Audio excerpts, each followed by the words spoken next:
برترین بازی‌های گیمی جهان با دوبل فارسی. سلام دوستان، محمد هستم و امروز قراره بریم سراغ یه موضوع خیلی جذاب. آماده اید؟ میخوایم با هم یه لیست خفن از برترین بازی‌های گیمی جهان با دوبل فارسی رو ببینیم.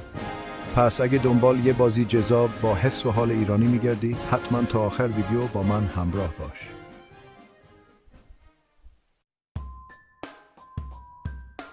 اول از همه میریم سراغ یه شاهکار به اسم The Witcher 3 Wild Hunt. این بازی یه دنیای کاملا وسیع و خارق العاده داره که با گرافیک خفنش دهنتون رو باز میکنه. داستانش که دیگه نگم براتون، پر از توطئه، هیجان، عشق و البته موجودات افسانه‌ای. صداگذاری فارسیش هم که عالی انجام شده و حس و حال بازی رو چند برابر کرده. اگه از طرفدارای بازی‌های نقش آفرینی هستید، شک نکنید و حتما The Witcher 3 رو امتحان کنید.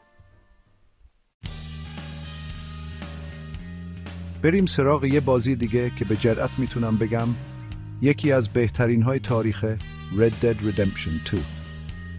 داستان جان مارستون و گروه داکوهاش در غرب وحشی آمریکا یه تجربه فراموش نشدنی براتون رقم میزنه. گرافیک فوق‌العاده، گیمپلی روان، داستان گیرا و موسیقی محیطی فوق‌العاده از ویژگی‌های بارز این بازی هستند. دوبله فارسی هم به خوبی روی بازی نشسته و حس و حال غرب وحشی رو به شما منتقل میکنه. حالا میریم سراغ یه بازی فانتزی و ماجراجویی فوق‌العاده به اسم The Legend of Zelda Breath of the Wild.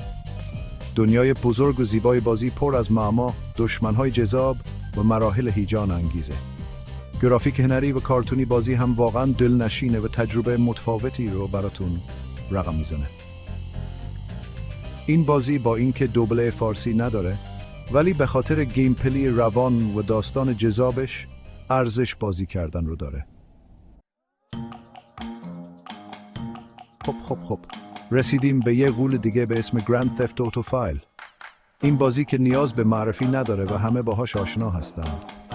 دنیای بزرگ و پر جزئیات بازی، داستان جذاب و گیمپلی هیجان انگیزش باعث شده که سال هاست از محبوب ترین بازی های جهان باشه. با اینکه این بازی هم دوبله رسمی نداره، ولی گروه های زیادی روی اون دوبله غیر رسمی انجام دادند که میتونید پیدا کنید و از بازی با حس و حال ایرانی لذت ببرید.